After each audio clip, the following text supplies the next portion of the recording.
vou chamar aqui agora nosso amigo RJ, que vai nos ajudar a conduzir essa próxima palestra, essa apresentação.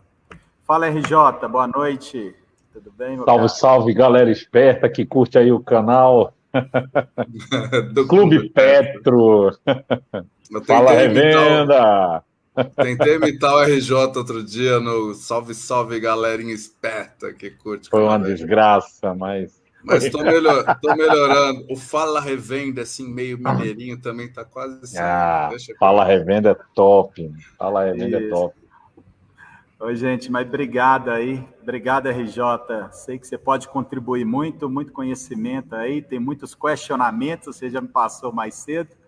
E agora eu vou chamar meu amigo aqui, o CEO da Ali Combustíveis, o Fulvius. Cara, muito bacana, e quem ainda não o conhece vai surpreender aí com todo o carisma, conhecimento dele. Fala, Fulvius. Boa noite. Tudo bem? Grande, Ricardo, obrigado pela introdução. Pô, fiquei até orgulhoso aqui agora, a introdução sua desse jeito assim. Pô, espero que esteja sendo gravado, para poder postar isso aí. Mas um prazer estar aqui falando com vocês, Roberto, Castilha e a toda a revenda aí que está participando. Obrigado, boa noite. Obrigado, Fulvio. Só uma dúvida, você é mineiro também ou é catarinense, Fulvio? Eu vou deixar vocês descobrirem pela quantidade de trem, sou, uai, que eu vou falar durante essa conversa. Cara, a confraria mineira é um negócio que eu vou lançar um protesto aqui, viu? O Ricardo, ele fica aglutinando os mineiros aí, viu? Para com isso aí, cara. Voltou a política do café com leite, agora é Minas mandando. Exatamente, é a figura. Isso aí, agora também... Aqui a gente recebe Paulo Miranda aí também, da Fé Combustíveis, presidente da Fé Combustíveis, também mineiro aí, ex-presidente do Minas Petro, também está com a gente, agora eles me convenceram, eu também estou lá colaborando também no Minas Petro e vamos lá ajudar os revendedores de todo o Brasil aí também, gente, e Minas Gerais, que principalmente através do sindicato. Obrigado, Paulo, boa noite. É um prazer estar aqui com vocês. Boa noite a todos, né? Fulvius, RJ, Castilha. Obrigado aí pelo convite, Ricardo. Espero poder contribuir. Obrigado, alô, meu Paulo. Presidente, boa noite. Muito bom estar aqui com você, viu? RJ, se você quiser também, meu caro, me ajudar aí na condução desse tema de falta de combustíveis, tendências, como que o cenário está, como que o Paulo vai poder falar um pouco da visão ali também da Fé Combustíveis, como ela está apoiando, como ela está trabalhando junto às distribuidoras.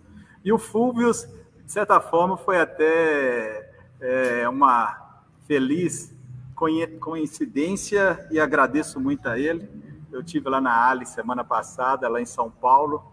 Fui lá, sou revendedor Ali também, alguns postos, estive lá, fui bater um papo e pedi ele ali uma ajuda de alguém de mercado ali que tem um amplo conhecimento aí sobre a cadeia de combustíveis ali, para vir aqui ao evento, explicar um pouquinho para o revendedor, dar uma luz de como que está o cenário, como que na verdade vai estar nos próximos meses, no próximo mês, e o Fulvius prontamente se candidatou a estar conosco aqui ao evento e agradeço demais ao Fulvius aí, mais uma vez. E RJ, tá contigo, meu cara.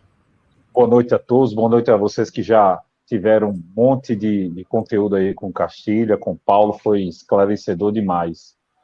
Senhores, a gente está no momento hoje, a revenda está passando por um momento hoje que ela já vinha se desenhando isso desde o ano passado, a Petrobras deixou bem claro a sua intenção de dividir o mercado do refino, de deixar o mercado do refino à disposição de outros players, e a gente sentiu já no ano passado um pouco desse peso, mas os importadores, as distribuidoras foram firmes, foram juntos lá e conseguiram suprir o mercado. Esse ano a gente começou de uma forma diferente, a gente começou com uma diferença de paridade que chegou a casa ultrapassou a casa de R$1,50 e o cenário de falta estava não só desenhado, mas arquitetado e escrito, que a própria imprensa, tem matérias aqui de março, tem matérias aqui de fevereiro, já começaram a desenhar essa possibilidade, porém, não é uma coisa que é admitida pela Petróleo Brasil S.A., e aí fica a cargo da revenda a justificativa para explicar aí essas altas de preços, essa falta de produtos. Então, a gente está num cenário hoje muito difícil, Fúvios e Paulo. Primeiro, agradecer aí a presença de vocês, Paulo, que tem sido uma bandeira levantada aí nessa busca por esclarecer essas questões ao mercado, e Fúvios, pela sua coragem de você estar aqui num evento de centenas de revendedores, de diversas bandeiras. É muito cômodo, a gente sabe, é muito bom, a gente sabe, para os CEOs, para os diretores e presidentes estarem lá no seu mercado, né, nas suas bandeiras, falando e tal, e você, poxa, veio aqui trazer a tua visão de mercado, então queria te parabenizar aí por essa coragem, por essa determinação, e eu vou jogar a bola para vocês, né? Poxa, é esse cenário mesmo, a gente vai continuar faltando diesel. Eu recebo relatos diários de diversos revendedores do Brasil inteiro, inclusive bandeirados reclamando de cortes de suas respectivas distribuidoras. Com a palavra, os senhores. Paulo, fica à vontade, se você quiser começar e passar para o Reclamo primeiro da falta para ver como é que o Fúvio vai mandar entregar isso para a gente. Vai lá, Paulo. Pode começar você, que você tem mais experiência, e depois eu explico a nossa visão aqui. Eu até tenho conversado com o pessoal da Ali aqui na minha região. Inclusive, você tem uma ótima gerente aqui, que é a Érica, né? Eu sei, ela comentou que falou contigo. É antiga na Ali, ela conhece bem o setor. Olha, a gente está vivendo realmente um drama, e eu diria que uma boa parte de toda essa confusão não é só da Petrobras, né? Uma pequena parte, eu diria que é a falta, eu diria que a intromissão política na petróleo, ela provoca, nesse caso nosso aqui, essa falta de combustível, porque a Petrobras já adotou desde 2016, né, aquele programa de paridade internacional, né, o PPI. E eu acho que ela deveria estar fazendo esse PPI diariamente, sabe, RJ? Porque o petróleo é uma commodity, né? E a Petrobras ela consegue produzir 80% do que o mercado consome, principalmente o S10. Nós somos deficitários porque as refinarias brasileiras, a maior parte delas são obsoletas, elas precisam de reformas para que a Petrobras consiga fazer o S10, né? O S10 é um óleo diesel que tem 10 ppm de enxofre, então é um produto tecnologicamente mais desenvolvido e, claro, mais difícil de ser fabricado, não pode ser naquelas refinarias antigas. Então, se nós estivéssemos hoje dentro do programa do PPI observado diariamente, certamente que nós teríamos menos problemas. Por quê? Porque as distribuidoras regionais, na hora que vão importar, elas estão convivendo com uma diferença muito grande. E as três grandes companhias, elas têm uma compra muito maior das refinarias da Petrobras, então elas acabam tendo um pouco mais de condição de economicamente mais vantajosa de diluir, né, o preço do produto importado, que hoje, não sei nem o preço de hoje, mas pode estar custando R$1 mais caro, né, o S10, e diluir lá com os milhões de litros, ou até bilhões de litros que é comprado da refinaria aqui. Então, essa é a explicação que eu tenho, né, das companhias distribuidoras e da própria Petrobras. Eu tenho lá dentro da Petrobras também pessoas antigas lá que a gente de vez em quando consegue conversar, mas o grande problema que eu vejo é a intromissão política dentro da companhia. Está causando, inclusive, uma troca de presidente nesse momento, né? Quer dizer, o presidente da República fica reclamando do preço, querendo que baixe o preço, e é impossível, não adianta trocar o presidente da Petrobras, porque não vai cair o preço, né? É o preço do barril no mercado internacional, que passou de $100, mais o dólar, que hoje até aliviou um pouco, né? Está 4,65, mas já teve até 5,60. Então, é pago em dólar e é o mercado internacional. Hoje eu estava olhando o preço do combustível nos Estados Unidos. Eu peguei aqui, né, a gente tem acesso à SSDA, é tipo uma Fé Combustíveis lá nos Estados Unidos, mas é uma associação americana de empresários de combustíveis. Então, na bomba, o galão, que era $2 e pouco antes das crises, está $4 e pouco, né? Então, você vê, a Noruega, a gente olhou agora, Noruega não, desculpe, Suécia. Nós percorreu um vídeo aí de um brasileiro que mora na Suécia, encheu o tanque do carro dele, né, com $28 e agora está custando $56. Então, isso é absolutamente preço de mercado no mundo inteiro. Então, não é o Brasil que ia ser diferente, a não ser que voltasse aquela época do PT, onde a Dilma mandou segurar os preços e deu um prejuízo bilionário para a Petrobras.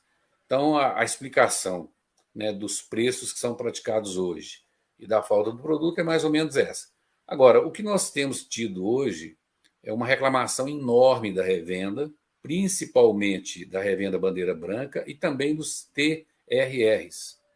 Porque os TRRs, geralmente, eles não têm contratos de fornecimento, né, com as companhias, e uma boa parte deles compra no mercado spot, e eles estão tendo problema também, igual os postos bandeira branca. E hoje mesmo eu tive uma reclamação de revendedor falando de venda casada, sabe, RJ? Eu só consigo comprar 5 mil litros de S10 e também comprar 10 mil litros de gasolina. Só que a gasolina dessa distribuidora regional estava 20 centavos acima, ou 30 centavos acima do preço médio praticado no mercado. Então, a gente tem visto assim todo tipo de dificuldade. Eu mesmo tenho a maior parte dos meus postos bandeiras brancas, né? Apesar de ter também 3 postos embandeirados. E hoje meus preços, né, embandeirados estão melhores do que os preços que eu consigo no mercado como bandeira branca. Mas a dificuldade é exatamente a importação. Então, eu tenho conversado também com o pessoal do Serginho, lá da Bicom, né? Eles praticamente pararam de importar o produto e nós entendemos que, se não houver um acordo rapidamente nessa guerra da Ucrânia, a gente ainda vai viver um tempo aí com essa dificuldade. Quer dizer, nós vamos ter que administrar a escassez no mercado, né? Então, a gente tem alguns postos que tem 3 dias que não tem óleo diesel na bomba. Você imagina o desespero de um revendedor, principalmente o pessoal do interior, de ficar 3 dias com uma bomba sem ter óleo diesel para vender. Então, está tendo, inclusive, um trança-trança enorme de clientes, né? Até clientes de grandes transportadoras que têm lá no pátio um tanque, uma bomba de óleo diesel, também estão tendo dificuldade. Então, às vezes, se o cara vê que tem um posto de gasolina com óleo diesel, ele pega as carretas dele, para no posto para abastecer, para não usar o diesel dele, né? Então, está todo mundo dando um jeitinho. A verdade é que há uma escassez nesse mercado, é fato, e a Petrobras já falou que talvez nesse mês de abril possa melhorar um pouquinho, mas eu acho que março foi um mês difícil e eu entendo que abril provavelmente deve ser talvez até pior do que o mês de março. É isso. Então, basicamente, Fulvio, eu estou te dando mais ou menos uma ideia, né, do que o revendedor... E acho que o Paulo travou. Travou. Mas é justamente o que ele está falando, né? Essa visão, essa dificuldade que o revendedor está tendo. O consumidor, Fulvio, ele não consegue enxergar isso, porque isso não é um tema debatido, não, isso não está dentro do debate normal dos jornais. Então, assim, sobra para a revenda essa busca por essa questão de suprir o mercado, o ônus, né, do sofrimento de que não ter o produto, a dificuldade extrema das distribuidoras de buscarem esse produto, e aí resta saber se realmente a gente vai ter esse mês de abril uma dificuldade grande ou não. O que você tem de bom aí para dizer para a gente? RJ, assim, primeiro sua fala lá, agradeço elogio que você fez, e aqui a gente é pé no chão, viu? Do CEO aos diretores, aos gerentes, a todo mundo aqui. Nós estamos prontos para poder responder a pergunta que foi, para poder trabalhar junto com a revenda. Nosso negócio só funciona uma parceria e sinergia absoluta. Só complementando aqui o ponto que o Paulo falou, e para tentar categorizar um pouco do que é a nossa visão, pelo menos, e para quem não sabe, hoje a Ali, o acionista controlador da Ali é a Glencore, que é a maior trader do mundo, né? E um dos produtos que elas mais faz trading é o combustível, óleo, combustível e o próprio petróleo. Então, a gente acaba tendo uma boa visão e acesso global para poder fazer algumas considerações aqui. Primeiro ponto, assim, vamos pensar aqui no cenário do que aconteceu com a guerra na Ucrânia e as sanções que acabaram decorrendo disso. Nós tivemos a guerra, que começou há quase 50 dias atrás. Iniciaram-se sanções, especialmente na Europa, em relação à compra de energia russa, que foi, inclusive, um bom momento para que essas sanções pudessem acontecer, porque você começa com as temperaturas mais amenas, né, nos países europeus, especialmente a Alemanha, que dependia muito do gás russo, só que no verão não faz tanta diferença, você não precisa do gás para aquecimento. Então, as sanções foram muito duras, aconteceram naquele momento, e com isso, o petróleo, o óleo diesel, principalmente, que ia da Rússia para a Europa, ele parou de fluir. E quem passou a fluir este produto foi os Estados Unidos, que era o principal supridor do mercado brasileiro, pela proximidade, pela facilidade de suprimento. Então, todo aquele suprimento que estava sendo feito pela Rússia para a Europa deixou de ser feito, e aquilo ali tudo foi destinado a partir dos Estados Unidos, deixando o Brasil sem aquela fonte tradicional de suprimento que isso tinha. O problema é que a gente pode pensar, se a guerra acabar amanhã, as sanções serão levantadas? Eu acredito que não. O que leva à sanção não é o fim da guerra, mas foi a agressão russa. Foi uma agressão, né, contrariando tratados anteriores, etc. E isso não deve ser levantado tão cedo, independente da guerra acabar amanhã ou não. Então, o cenário de escassez, em função da guerra, eu não acho que ele se alivia no curto prazo, nem no médio prazo, quiçá. Além disso, a gente está vendo um fenômeno também que vários outros países do mundo, Chile, África do Sul, também estão pipocando a demanda aí por efeitos pós-Covid, por efeito de crescimento da economia. No caso da África do Sul, eles estão tendo uma mudança importante no mercado sul-africano, que é a liberalização do mercado, semelhante ao que aconteceu aqui do Brasil em 1996. Por incrível que pareça, na África do Sul está acontecendo só agora. O que está demandando muita importação também para o mercado sul-africano. E isso gerou uma escassez absoluta, tanto de diesel, mas também de navios que são capazes de transportar esse produto. Então, é um problema que também deve continuar, não deve arrefecer isso tão fácil. Então, não é só o Brasil que está sofrendo com esse fenômeno, também outros países também estão sofrendo. E um terceiro fator que é de curto e médio prazo também é o crescimento da demanda por QAV, né, por querosene de aviação, que ele compete em determinado grau nas refinarias com o óleo diesel e também acaba competindo em certo grau com o transporte.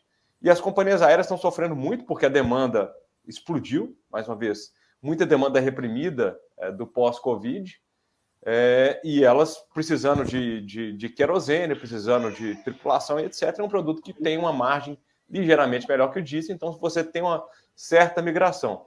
Então, isso é para falar que a questão do diesel não é de fácil solução no curto prazo, pelo menos. A gente deve continuar com essa tensão. E aí o Paulo falou, né, do quanto que está a arbitragem hoje. Eu acho que isso representa muito bem o que aconteceu no passado. Hoje, Paulo, até pegando os dados aí do Sérgio Araújo, ex-Ali, inclusive, né? Que está presidindo a Bicom agora, a defasagem hoje está na casa dos 40 centavos. Tá. E aí vocês imaginam um importador ou distribuidor que tenha a vontade de importar e você vê que o preço do importado está 40 centavos mais caro do que o preço nacional. O preço aqui dentro, E é difícil. Essa defasagem passou dos R$2, a RJ. Ela chegou em determinados momentos a passar dos R$2, naqueles momentos em que o petróleo explodiu, o dólar estava um pouco mais alto. E aí você tem uma decisão muito difícil. Bom, o que eu faço? Se eu importar, eu tenho um prejuízo de R$2, porque o mercado está precificando pela Petrobras, eu espero para ver o que acontece, espero o dia seguinte para ver se baixa e o preço não abaixa. Então, a gente aqui no Brasil consegue piorar o que já é uma situação ruim, né? Essas interferências políticas na Petrobras geram muita incerteza para quem acaba tendo que recorrer às importações para poder cumprir com essa demanda. E a questão das grandes ou pequenas distribuidoras, como você comentou, em relação a ter mais ou menos folga para a Petrobras, eu acho que está todo mundo apertado.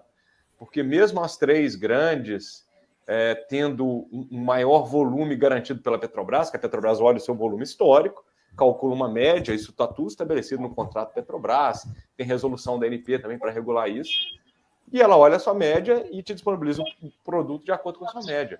Mas a média dessas empresas também está muito lastreada no volume dos compromissos de contrato que elas já têm. O compromisso com a rede, o compromisso com clientes consumidores finais, os B2Bs contratados que elas têm. Então, elas também não têm margem de manobra, porque quando vem a resposta do pedido que elas fazem à Petrobras, o corte é semelhante para todo mundo e está todo mundo apertado. Então, não é uma situação que se resolve no curto prazo. A gente estava vendo, inclusive eu recuperei essa apresentação aqui, de 2015, do Adriano Pires, que, para quem não conhecia agora o nome dele, está mais do que na mídia, né, depois dele ser convidado e recusar a presidência da Petrobras. Em 2015, o Adriano já falava, tem uma apresentação aqui que fala exatamente isso, que a forma como vinha sendo conduzida a política dos combustíveis no Brasil, que não havia estímulo para o mercado poder se desenvolver, seja na produção, no refino, poxa, há quantos anos não se inaugura uma nova refinaria? Estrutura portuária para importação, também a estrutura que a gente tem aqui é muito antiga. Quem vai aqui no Porto de Santos, especialmente, né, lembrando daquele acontecimento, daquele incêndio que aconteceu no Porto, acho que foi em 2017 ou 2018, fica assustado com a infraestrutura tão antiga que tem. Então, não se investiu também em infraestrutura portuária. E a apresentação do Adriano, ele falava em 2015 que se o consumo continuasse crescendo, mesmo com as importações chegando, haveria falta de produto em 2017. Isso só não aconteceu porque o Brasil entrou em sucessivas crises. Depois veio greve dos caminhoneiros, que impactou o consumo. Depois eleição turbulenta, impactou o consumo. Depois Covid, epidemia, impactou o consumo. E agora estamos nesse cenário, que estava escrito há muito tempo atrás. Era só você fazer a projeção, crescimento do consumo e capacidade instalada da importação, da produção, das distribuidoras, etc. Ia chegar nesse ponto. Então, não acho que é uma crise que se resolve no curto prazo. E agora nós temos outro problema também, que a gente está falando do S10. Mas a capacidade de produção de gasolina também não é infinita. Ela é bem mais folgada, mas não é infinita. E você tem algumas áreas que, de fato, há sobra de gasolina, porque você não consegue entrar na refinaria, jogar um barril lá e falar, eu quero só diesel, eu quero só gasolina. Não, você tem um mix ali que ela é quebrada. Então, você tem algumas regiões que tem sobra de gasolina, mas não é em todo o Brasil. Não é em todo o Brasil que você tem isso. Então, assim, não há essa disponibilidade de produto. E agora o etanol, que também não se investiu em grande crescimento da capacidade de moagem, da capacidade da área plantada, e não se renovou o canavial nos últimos anos por motivos de crise e tudo mais, também a gente pode entrar no cenário que, dados os fenômenos climáticos, parece que o etanol também vamos chegar num aperto muito grande em relação à disponibilidade desse produto. Lembrando que a gasolina também depende do etanol. Você precisa da mistura do anidro para poder misturar tudo isso. Então, é um cenário extremamente complicado. As distribuidoras compartilham essa dor com a revenda, porque a gente gostaria de vender mais. Agora, eu preciso ter o produto para poder vender. Não adianta misturar com água que não funciona. Então, o cenário é bastante crítico. Estou até vendo uma pergunta sendo feita aqui, que o S500 é nacional, mas também é aquela coisa, você, mesmo com o S10 acabando, tem muita gente já recorrendo ao S500, o S500 também está de difícil suprimento. Os cortes da Petrobras também estão ocorrendo no S500. Então, muitas vezes, você, ainda que importe o S10, você pode disponibilizar como S500, fazendo a degradação do produto, mas não é um cenário fácil para nenhum dos produtos que a gente tem aqui hoje. Mas, Fúvio e Paulo, esse cenário que o Marlos, ele é um revendedor de Mossoró, ele está levantando é o seguinte, que você passou agora, e o Paulo vai poder começar a comentar. Eu queria até a gente já... completar, porque eu saí do ar. Eu ia completar uma reunião que eu tive com a ANP, mas faça a pergunta aí, RJ. E aí você pode acrescentar isso. Só Paulo, o seguinte, ou seja, não é nada novo, tudo já estava previsto, isso ia acontecer. A política de paridade da Petrobras, que todos pensavam que iria ajudar, ao contrário, deve ter dado uma folga nessa estratégia de crescimento. A gente tem todo um parque logístico voltado para uma empresa atender, não existe a possibilidade de terminais para receber produtos, muitos volumes de produtos importados, não foi feito nada disso. Essa mudança na política segue o preço internacional, depois não segue, é ano de eleição, tudo isso aí impediu esse crescimento, e aí o que acontece agora? Agora a gente não sabe qual é o plano, né? Então agora a gente entra nesse qual seria o plano ideal. O que o Marcos falou mas tudo bem, a gente depende de produto importado do S10, mas o S500 não dá aqui, não dá para a gente dar uma carga, não dá para a gente aumentar, não dá para a gente melhorar isso, não dá para a gente voltar, não dá para a gente aumentar o biodiesel. Vai encarecer mais ainda, mas uma coisa é encarecer, outra coisa é não ter o produto, porque não se trata só da paridade também, que o Fúvio colocou muito bem posto aqui, é que se não tivesse o problema da paridade, a gente teria, não talvez com essa intensidade, mas a gente teria dificuldade de conseguir diesel importado ainda, né, devido aos pontos apresentados. Paulo, pode complementar e seguir a linha. Bom, o que eu ia, na hora que eu estava falando, né, a minha internet aqui apagou aqui completamente, é um outro problema que o Brasil tem, né, o 5G está chegando aí, mas parece que vai ser com uma certa lentidão. Nós tivemos uma reunião essa semana, na segunda-feira, com o Rubens Freitas, que é o superintendente de abastecimento da ANP. E colocamos toda essa dificuldade para o Rubens, e a ANP já está monitorando os estoques, né? Parece que as distribuidoras agora têm que informar os estoques, não é isso, Fúvio? Ele pode confirmar. Diariamente. E aí, exatamente. Então, eles vão fazer uma nova avaliação na próxima segunda agora com a gente, porque nós abordamos também o tema do etanol. Nós estamos tendo dificuldade com o hidratado, porque além do hidratado aumentou a demanda, o preço subiu junto, né? Então, nós estamos tendo dificuldade, às vezes, de encontrar até o hidratado. Os pós-bandeira branca, principalmente, têm tido dificuldade até no hidratado. Então, o Brasil talvez seja um dos únicos países do mundo que o consumidor ainda pode chegar na bomba e escolher se ele quer pôr gasolina, se ele quer pôr etanol hidratado. Então, ainda teria essa opção, né, um pouco melhor do que os outros países. Houve uma demanda pelo diesel, acho que eu peguei o finalzinho da conversa do Fúvios. A Europa também está comprando mais diesel, quer dizer, o Brasil vai comprar diesel aqui nos Estados Unidos, no Golfo do México, e chega alguém da Europa e oferece até um preço melhor, né? Há uma proposta de pagar até mais caro, quer dizer, é uma situação delicada.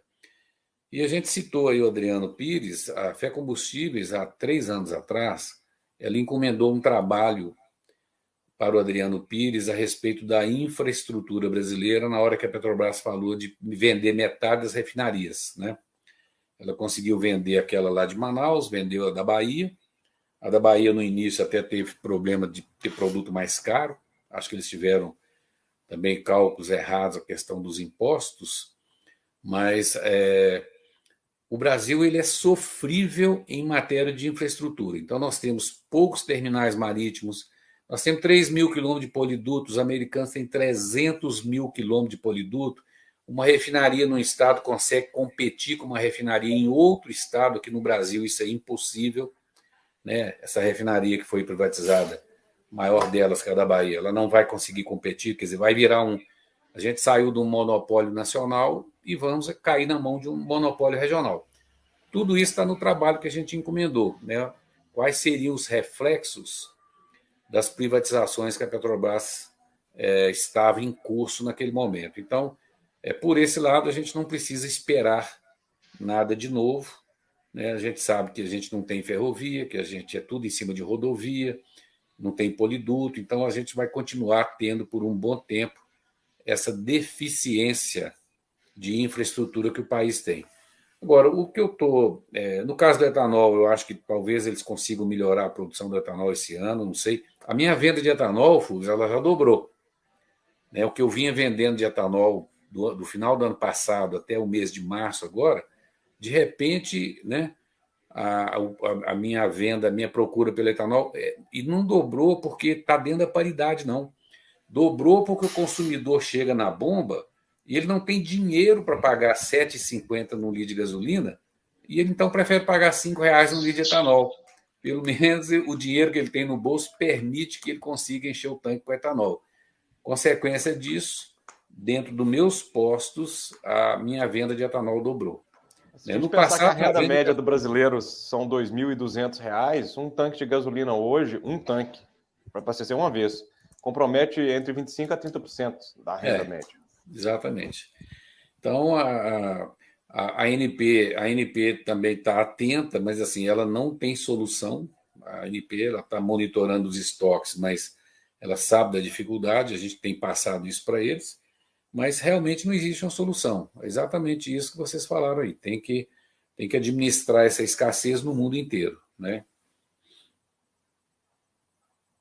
Você falou do revendedor de Mossoró. Acho que essa questão do monitoramento da ANP, ok, louvável. Acho que eles tentam sempre fazer isso por bem, para tentar ajudar. Mas, assim, vai monitorar os estoques e acho que só vai chegar à conclusão de realmente, vai faltar.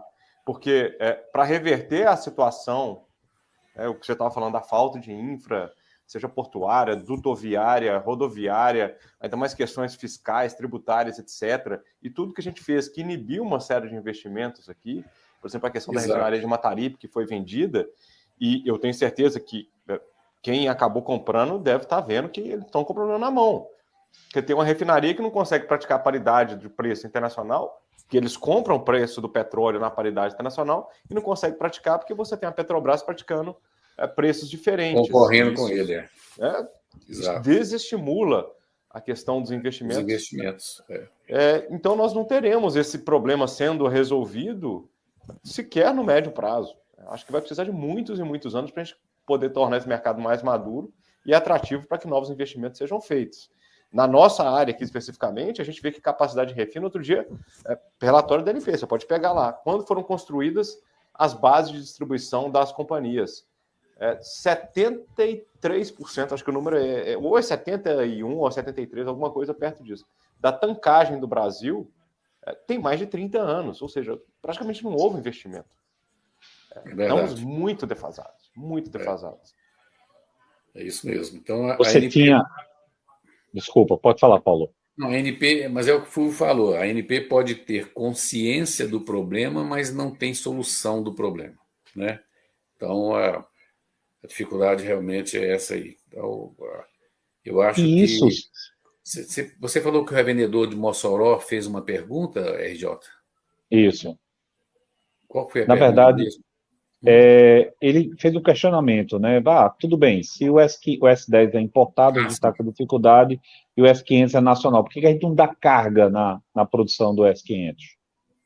Você não consegue apertar a refinaria, né? Saiu na imprensa isso recentemente, que a Petrobras vai apertar as refinarias, vai produzir mais, assim... Ela já, no final de março, saiu até na imprensa também, que estava 91%. Não é possível ir muito além disso, porque você tem parada não programada, parada programada, você tem manutenção, e refinaria não é igual fogão, não é liga e desliga. Cada vez que você vai aumentando a demanda, a carga sobre a refinaria, você vai produzindo mais outros produtos. Então, vai produzir OC4, não é a questão de, vou colocar 100% aqui, vou produzir, todo o excedente vai ser óleo diesel. Não é assim que funciona. Inclusive, a cada vez mais que você vai pressionando a produção, você vai desotimizando o que está saindo ali do outro lado. Então, a gente tende a ter produtos piores sendo produzidos quando você vai forçando as refinarias ao seu limite, além de você gerar um problema que depois pode ser a questão de manutenção não programada. Não fosse a recessão que nós vivemos nos últimos 2 anos, a situação era pior. Né? Porque nesse ano de 2021, a gente chegou a A gente chegou perto do que a gente consumiu em 2019, praticamente empatando. Quer dizer, não fosse a recessão, a situação ainda era pior. Ou seja, a gente tem esse quadro que já foi pintado lá atrás, já todo mundo sabia que isso ia acontecer, é incrível. Eu não consigo enxergar outra atitude da ANP que não seja, eu vou dar uma resposta aqui no mercado, eu quero monitorar os estoques de diesel S10, como se a distribuidora estivesse escondendo diesel S10 para não vender. Eu não consigo, sabe, essa mentalidade tão atrasada influencia, impacta diretamente nas ações. A gente tem aquela ideia de que os agentes vão estar ali manipulando os estoques. A gente teve um problema muito sério, você deve ter acompanhado isso, Paulo com certeza deve ter recebido centenas e milhares de ligações, da virada de preços, né? Aquele Sim. aumento imenso que os revendedores receberam, e alguns PROCONs estão infernizando a vida dos revendedores, porque não era para ter aumentado o preço no dia. Aumentado, não é nem aumentado o preço, eu chamo de reajustado o preço, né? Porque quando você tem um aumento do fornecedor maior do que sua margem bruta, ou seja, que compromete a sua margem líquida, na verdade, você tem que reposicionar, senão você vai perder capital. Vai ter que botar dinheiro. Isso é um custo. Você imagina uma distribuidora, o volume de dinheiro que se trabalha no distribuidor. Você imagina, ou seja, foi uma cadeia imensa. A gente está com esse problema. Eu recebo diversos revendedores. Hoje, agora, está com um problema o leite está aumentando. Tem supermercado colocando o aviso lá: olha, o leite aumentou por causa disso. Mas ninguém vê o PROCON indo lá, deixa eu ver tua nota de compra, deixa eu ver quanto tu tinha de estoque e tal. Então, a gente tem já esse problema maior. E acho que, assim, e aí fica um conselho até para revenda, né? Nesse mercado tão instável, você trabalhar com custo de inventário, ou seja, você olha o custo que você tem no estoque e precifica por ele, é temerário, dado um mercado tão instável. Outros mercados mais avançados, eles trabalham com custo de reposição, ou seja, você está olhando exatamente para o que está acontecendo à frente. Né? Qual que é a nova molécula que você vai colocar ali no seu tanque, qual que é o custo dela? E eu acho absurdo os PROCONs realmente fazerem esse tipo de questionamento a essa altura. Lembrando que a Constituição de 88, artigo 170, fala liberdade econômica. Livre iniciativa e liberdade econômica é um princípio constitucional. Você coloca o preço que você quiser. Não, e o próprio governo Bolsonaro, Fuz, ele aprovou agora a lei de liberdade econômica dentro desse governo aí, ué. O deputado que foi relator da lei, deputado Jerônimo Guerquin, do Rio Grande do Sul, ele, inclusive, fez uma nota defendendo a gente. O que o governo pode fazer é botar tropa na rua. Bolsonaro avisou o ministro da Justiça, o ministro da Justiça pegou o Senacom, que é um órgão que está abaixo dele, que comanda os 900 e tantos PROCONs no Brasil, e botou a tropa na rua para fiscalizar posto de gasolina. Então, o posto que subiu o preço antes da meia-noite, hoje a gente está ajudando a fazer defesas aí nos PROCONs. São centenas, tá, RJ? Centenas de PROCONs autuando o posto de gasolina. Então, o que a gente pode fazer hoje, eu tenho certeza que a gente vai ter sucesso nisso, é fazer a defesa, inclusive baseado na própria lei que o Bolsonaro aprovou, Lei de Liberdade Econômica, né? Os preços são livres em toda a cadeia e nada me impede de botar o preço que eu quiser, de precificar, né, o produto que eu tenho. Então, assim, o que o governo faz é isso. Quer dizer, o governo não toma as medidas necessárias e ele vem só punir. E realmente você tem razão, RJ. Hoje mesmo eu discuti esse tema na parte da manhã. Eu não vejo ninguém fiscalizando, por exemplo, farmácia. Né? Eu tenho um caso na família de uma tia minha que ela estava com câncer, tomou um remédio durante 6 meses, remédio caríssimo, e o câncer dela não regredia. Aí o médico pediu para ela levar o remédio lá, mandou para o laboratório, o remédio era falsificado. Quer dizer, ela fez as denúncias todas, né? Ela teve um problema gravíssimo por conta disso, mas você não vê PROCON fiscalizando, nem supermercado, nem farmácia, nem nada. Então, é só posto de gasolina e a maior parte disso induzido até pelo próprio presidente da República, né? Mas ele quer baixar o preço, eu entendo a ansiedade dele de ter, principalmente no ano eleitoral, ter um preço melhor, mas ajudou bastante a gente na questão da monofasia do ICMS, né?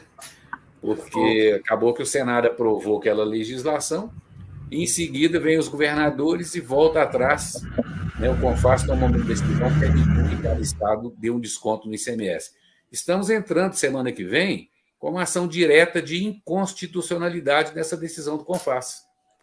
Porque, na prática, a lei está, né, o projeto de lei 193, ele manda os estados terem o mesmo valor, né, monofásico do ICMS, e vem o CONFAS e permite que cada estado dê um desconto. Bota R$1 no preço do diesel, de ICMS, mas cada estado pode dar um desconto. Quer dizer, volta toda aquela confusão de contrabando nas fronteiras, de sonegação fiscal, de tudo mais. Então, Paulo, esse é o governo. Inclusive, essa monofasia ela pode ajudar na competitividade dos estados que têm fronteiras mais próximas. Ou seja, é uma luz para você fazer, por exemplo, Fúvio, a refinaria Clara Camarão, que a partir do ano que vem vai ser privatizada, já foi vendida, né, vai ser assumida, ela poder competir com a de Suape em Pernambuco e começar ali aquele negócio, olha, vou mandar produto para Paraíba, vou mandar produto para o Ceará. Então, assim, algumas coisas, essa monofasia, ela pode justamente ajudar nessa competitividade. A única coisa que eu achei muito importante dessa PEC, os estados conseguiram melar. Espero que a ação de inconstitucionalidade possa bater. Antes do Ricardo entrar, eu queria só pedir para o Fúvio que ele montou o cenário e o Paulo, no início da apresentação dele, ele falou, olha, março acabou, tá ruim, mas eu acho que abril vai ser pior. Pô, faltou você dizer aqui para a gente se abril ainda vai ser pior, ou o que você acha aí, o que você está vendo aí, se a gente consegue ver alguma melhora, isso, claro, evidentemente, se o Brasil não crescer, porque, os estados estão liberando máscaras, os estados estão flexibilizando tudo, ou seja, a tendência é que o volume aumente. Bom, deixa eu só complementar aqui na outra pergunta, mas eu vou voltar a esse ponto. Essa questão da monofasia, dessa tentativa de unificar os tributos, a logística do combustível no Brasil, ela não tem nenhuma correlação com a lógica. Por exemplo, para abastecer ali a região da Zona da Mata de Mineira, faria muito mais sentido levar de Duque de Caxias, né, do Rio de Janeiro. Isso é impraticável, porque se eu levar, eu tenho uma diferença de tributos que eu perco esse tributo. Isso é impraticável. Então, você tem a barreira fiscal como a verdadeira barreira que impede uma distribuição mais eficiente. Isso é custo. Um caminhão, em vez de rodar 150 quilômetros, vai ter que rodar 400. Então, acho que essa questão é uma abordagem que não foi sequer pensada como uma maneira de você aumentar a eficiência e dar mais dinamismo. Outra também, que a gente tem aquelas políticas, né, que você está apertando o freio, apertando o acelerador ao mesmo tempo, não vai dar certo. É a questão do CBIO, o governo puxando uma agenda do CBIO, colocando, para quem não sabe, CBIO é o crédito de carbono, que as distribuidoras são obrigadas a comprar, e isso, nenhuma distribuidora consegue assumir esse crédito, nem os postos. Isso está no composto do que compõe o preço da gasolina e do diesel, e não vou ficar falando aqui de CBIO, se é bom, se é ruim, mas é uma política que contradiz a tentativa de se reduzir preço, porque hoje o custo do CBIO, vocês podem ler isso na imprensa também, cada distribuidora forma o custo da sua forma, mas segundo o que está na imprensa, está em torno de 9 centavos por litro do que custa adicionalmente na gasolina e no diesel o CBIO, que é comprado pelas distribuidoras, vendido pelas usinas de etanol e produtores de biodiesel. Eles têm um monopólio nessa... a categoria tem um monopólio nessa capacidade de vender, e você tem esse crédito de carbono que encarece o preço do produto. Então, assim, acho que queremos discutir soluções? Vamos discutir soluções, nós vamos discutir de forma aberta e olhando todos os aspectos. Bom, era só para fazer essa digressão aqui, porque eu acho que a gente esquece alguns fatores também.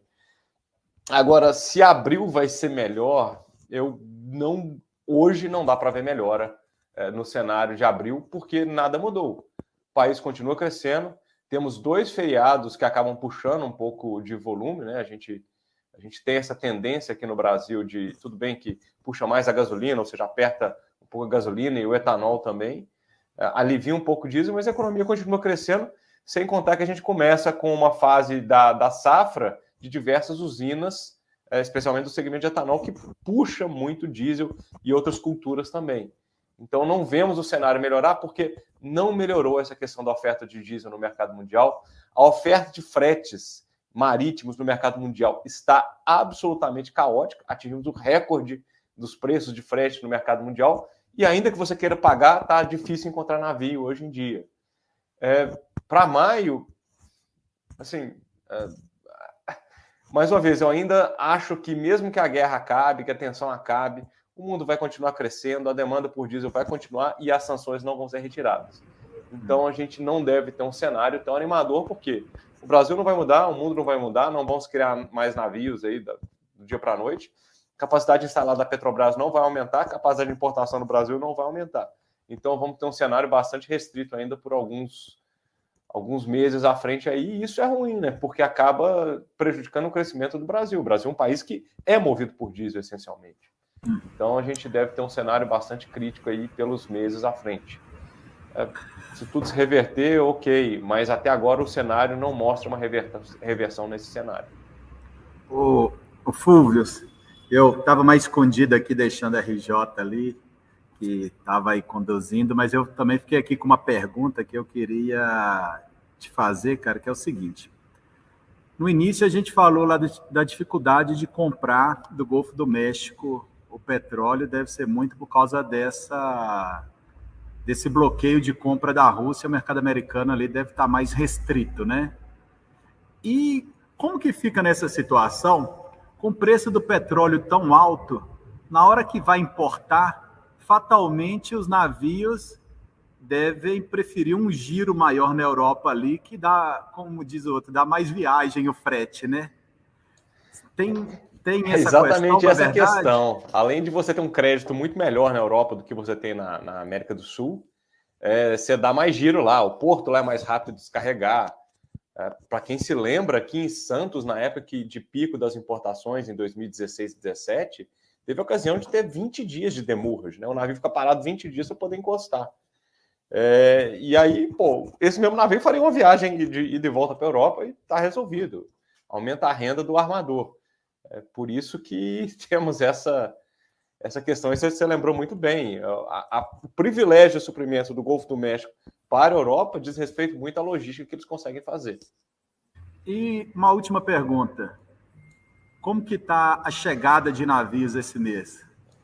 O line-up continua bem apertado, bem apertado. A gente está aí, pelo que a gente consegue rastrear, né, os dados dos navios são públicos, mais ou menos 50% que seria um mês normal.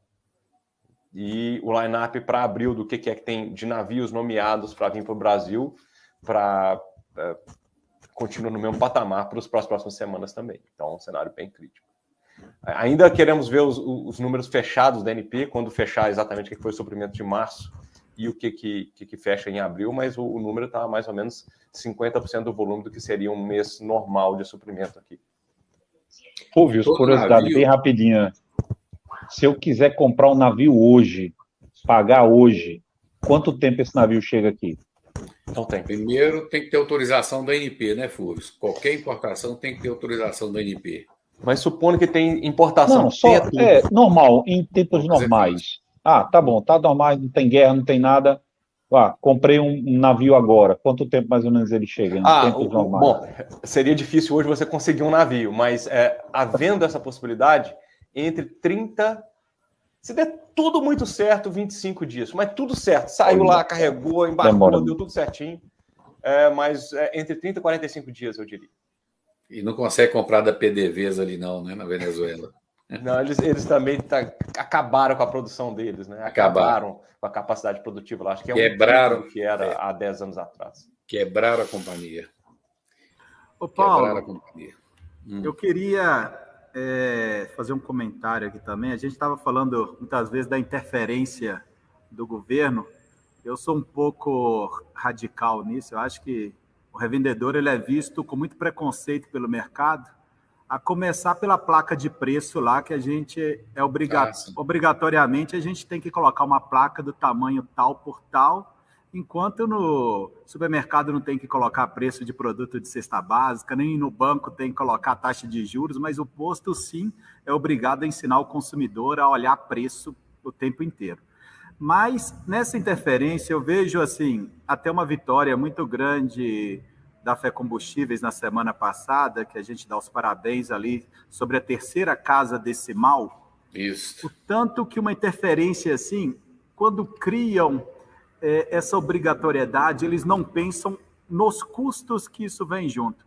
Eu, outro dia, peguei os cálculos aqui, o número de bicos que tem no Brasil, fiz uma pesquisa de quanto que cada empresa estava cobrando para fazer essa virada na bomba de retirar a última casa decimal e quanto que isso poderia economizar. No Brasil, hoje a gente tem por volta de 487 mil bicos de combustíveis. Pela pesquisa nossa, estava dando em média 37,50 em média cada bico para fazer essa virada. Tem a bomba de 4 bicos, de 2 bicos, sim, às vezes cobra por bomba. Eu fui perguntando a algumas pessoas que fazem essa manutenção. Ou seja, só para mudar o bico, para esse custo de mudança, daria R$18.262.000, só em cima dessa média. Mas tem o custo do lacre, que em média é uns R$10, o lacre é baratinho, mas tem que lançar no sistema do Inmetro, acaba que tem uma burocracia, eles cobram em média R$10, que dava mais R$2,5 milhões. Só que tem a média de uns R$200 de custo de deslocamento até o posto, que são 42.300 postos, dava mais ou menos uns R$8.500.000.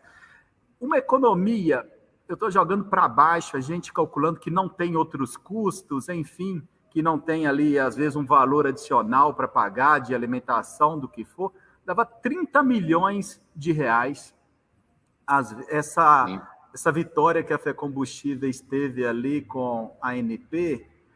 E às vezes a gente pensa, né? Será que era o momento de fazer isso, né? O revendedor aí já está com tanta dificuldade de ter esse investimento num cenário desse. O que isso vai fazer de tanta mudança, né?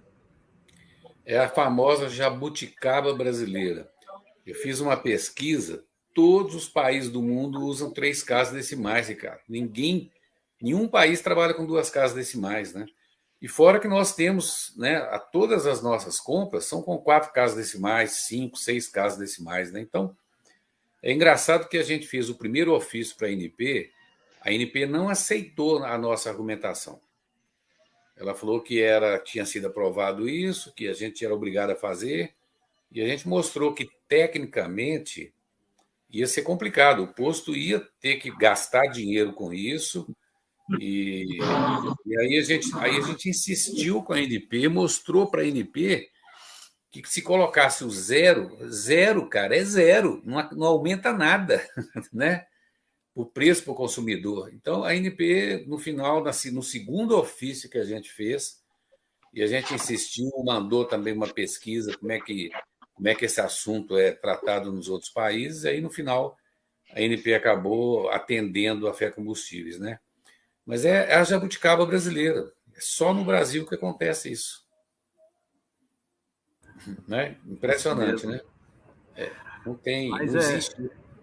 É por isso que a gente está aí brigando e juntos aí a gente vai tentando. E teve muitos revendedores, Ricardo, que já tinham feito já tinham o pagamento, já tinham pedido a empresa de manutenção para fazer a troca. Exatamente. Olha aí, o Luiz Machado falando, pagou 150 por bomba, né? Muitos revendedores mandaram mensagem para mim e falaram assim: poxa, Paulo, eu já fiz o pagamento, já mudei. Eu, inclusive, um sócio meu, cara, já tinha feito o pagamento. Eu falei com ele: não conversa com a gente, pô. Mas olha que absurdo isso, rapaz. Aqui.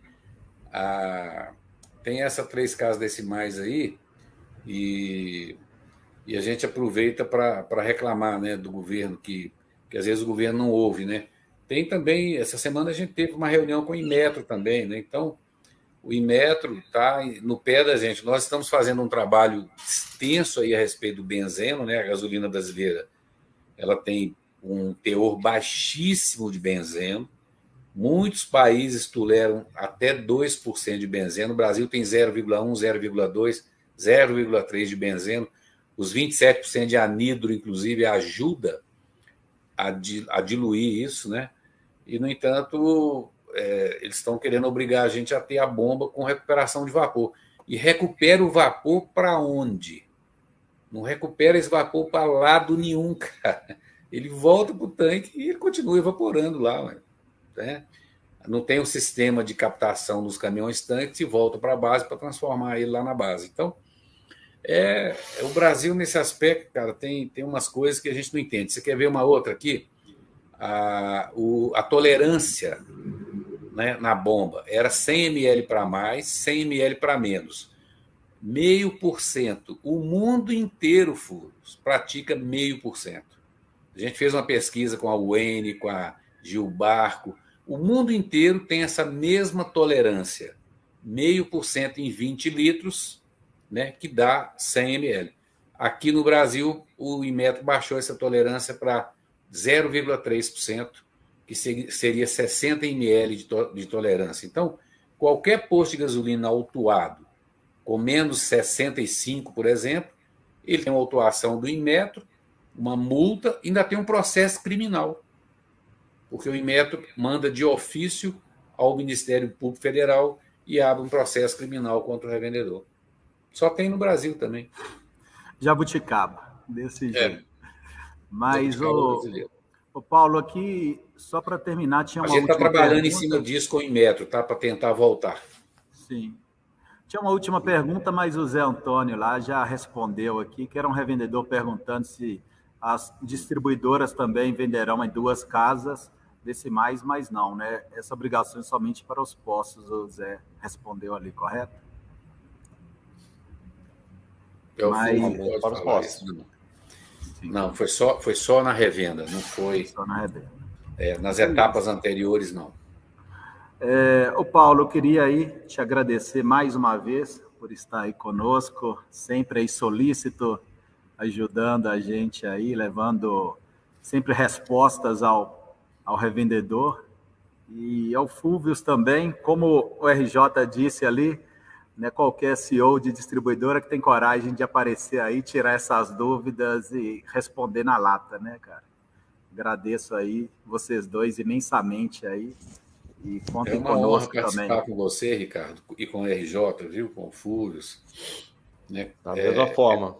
É bom o Ricardo já tinha conversado muito, o Paulo também, o RJ, a primeira vez que estou tendo essa oportunidade. Então podem me chamar para as próximas. Eu atenderei o convite com muito prazer.